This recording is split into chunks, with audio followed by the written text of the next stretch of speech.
So thank you again. Sorry.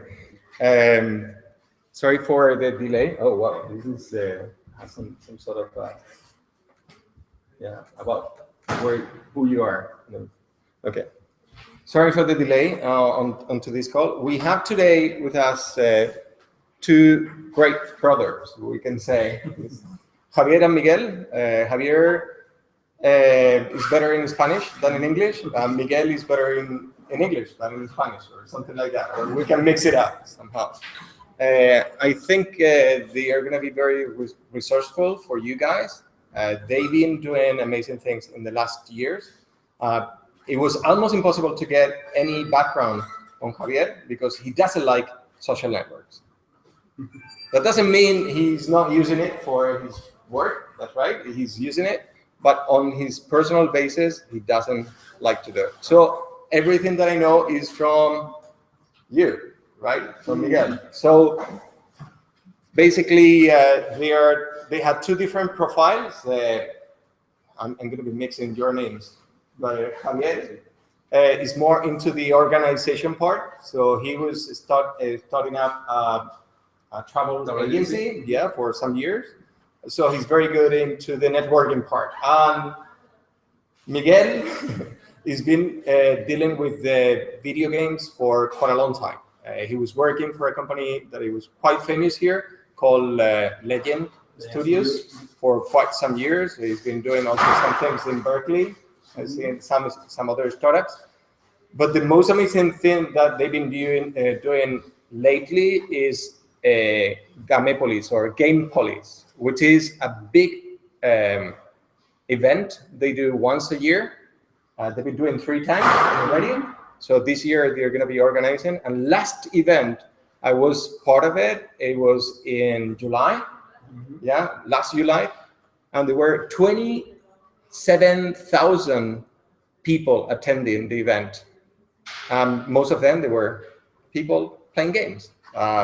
So they've been together also with 2 of our most known mentors, which is people from Genera Mobile. Is okay. People that they've been very close to us is Jose Miguel López Catalán and Curro also. Through Curro, we met, and I think it will be very interesting for you to know what they've been doing. Okay, so far. It's going to be short, so there's not going to be any presentations. So later on, you can talk to them and try to see if there is any fit.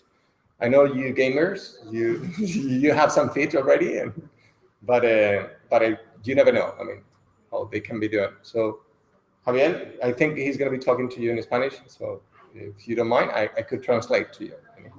Yeah. Buenas tardes. Buenas tardes. Bueno, muchas gracias, Rafael, por la invitación aquí a Vol, a vuestra casa. Y bueno, hemos venido a presentarnos un poco, a contarnos nuestra experiencia desde Gamepolis y desde la formación y la formación que vamos a empezar ahora también con un programa de formación en videojuegos y desarrollo de videojuegos. Y aquí Miguel es la parte de experto que podrá, bueno, comentar un poco. Yeah, apart from what he said, he's going to be studying also some master thesis or something related to video gaming. So they will have a course about how to program or to do video gaming. Yeah, right.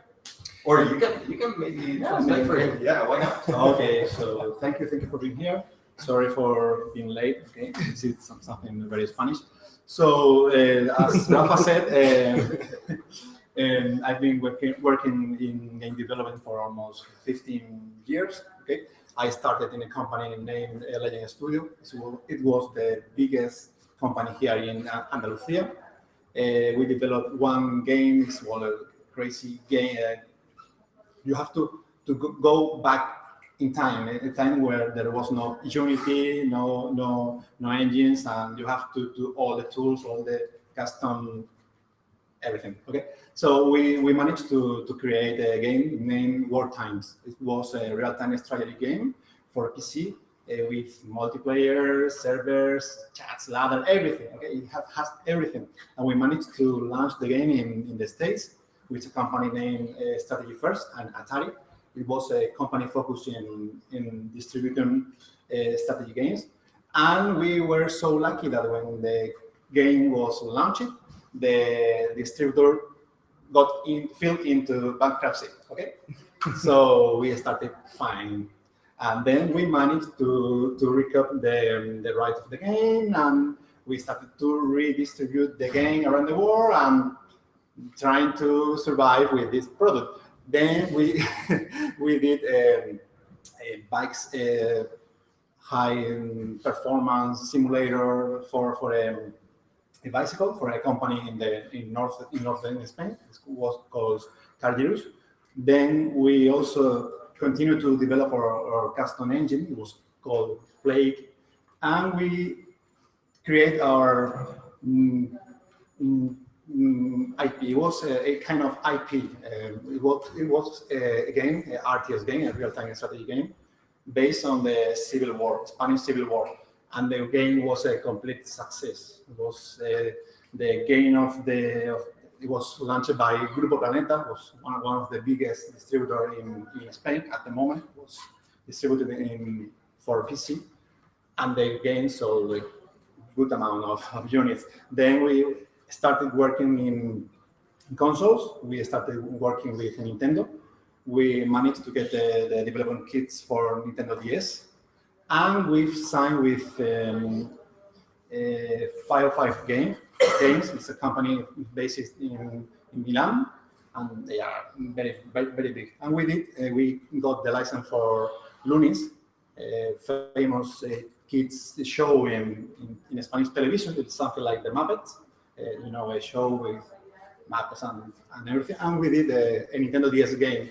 And we were so lucky again to release the game at the same moment that the Nintendo DS was going down the road with the piracy card and everything. So the game was not so good on sales, but we managed to start working with Nintendo and everything. We signed with 505 Games for two more titles. And then we did another expansion for the Civil War games, and blah, blah, blah, blah. 3 or 4 titles later, the company was extinguished, and we started doing different things. I started working with a company named Jojo Games in Berkeley. It was a remote office work, and here you are very used to work that way. And basically, that's the development part that we did in the past. Now, as Rafa said, we also have several projects. We have a branch in the company dedicated to game development, social games mainly, and mobile games, and the education part. I'm also part of the group that started the first game development master here in Malaga University. This is the second edition. Last year we had 9 students, and this year I'm starting the class today. My part, which is production, creativity, and game design, and we have 22 students this edition, which is really good. We also had last year we had 1 student from Italy, which is unusual, I think. Mm-hmm. And following that, we, as Rafa said, in Gamepolis, this is a huge event. I think it's the biggest event in Andalusia, dedicated to computer games. We have several parts in the event. We have a part dedicated to hardcore gamers with tournaments and everything that they go to fight and compete with other players. We also have a lecture, panels and presentation area for game development, for indie developer to show the product, to show the kitchen of the development. We don't plan, or we don't want to do something more. It's not a developer conference. It's like casual level. We have several sessions which are more hardcore, with things like AI or something, but it's not. We don't plan to do a developer conference. This is not the idea. And there is also an expo area in the event. This is the most exciting part for young companies, because they manage to show the product to a huge amount of public, which I think is a good opportunity for them to, yeah.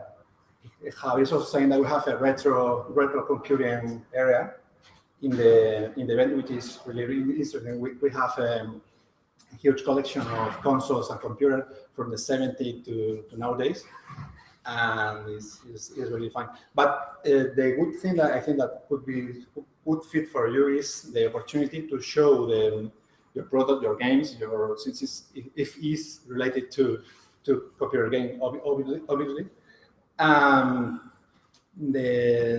The ability to show and test your product with real public, and we have a huge public and a good variety of public. So basically that is what we do. También el tema de la producción, que si quieren que nos enseñen sus productos para tu comentar y ver en qué se puede. Okay, Javier is also saying that if you want to show us your product or anything, or you have a demo or something, we are also open to showcase in the next edition of Gamepolis, or we can talk if you want to do a lecture or a panel or participate in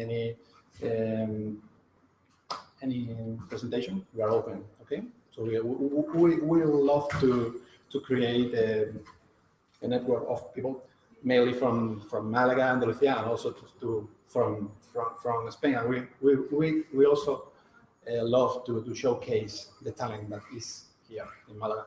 And sometimes, many events in Madrid, Barcelona, okay, Malaga, Andalucía, okay, something like the north of Africa in some minds. So it's a much opportunity.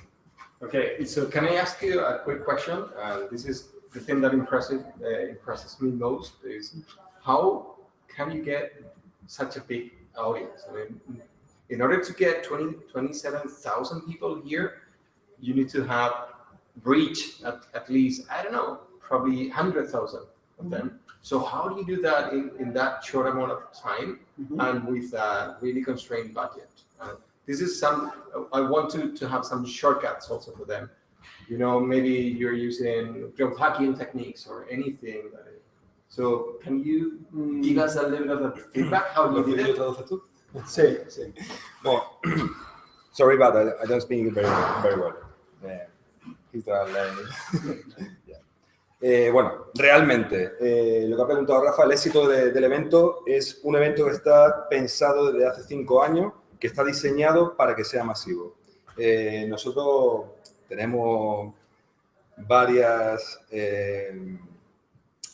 estrategias, varias que no podemos decir, solamente sabemos Miguel y yo, no podemos comentar. Rafa, que no podemos tampoco. Pero bueno, es un evento que está diseñado para que sea masivo y la verdad que nuestro atractivo es un precio bueno, un sitio maravilloso como en Málaga y un palacio espectacular y algo tan atractivo como son los videojuegos. Hasta ahí podemos leer, no podemos decir mucho más. Y evidentemente basado todo en las redes sociales. Nuestro marketing es muy de redes sociales, basado en todo nuestro potencial, todo nuestro pequeño capital que tenemos destinado para marketing, redes sociales. Es cómo se mueve todo hoy en día y es bastante fácil movilizar gente. No solamente la gente que movilizamos, que son más de 27.000 personas in situ en el evento. El evento, durante los 2 meses previos, tenemos un impacto de unos 3 millones de impactos. O sea que la verdad que está bastante bien. 3 millones de impactos en las redes, que es lo que podemos cuantificar.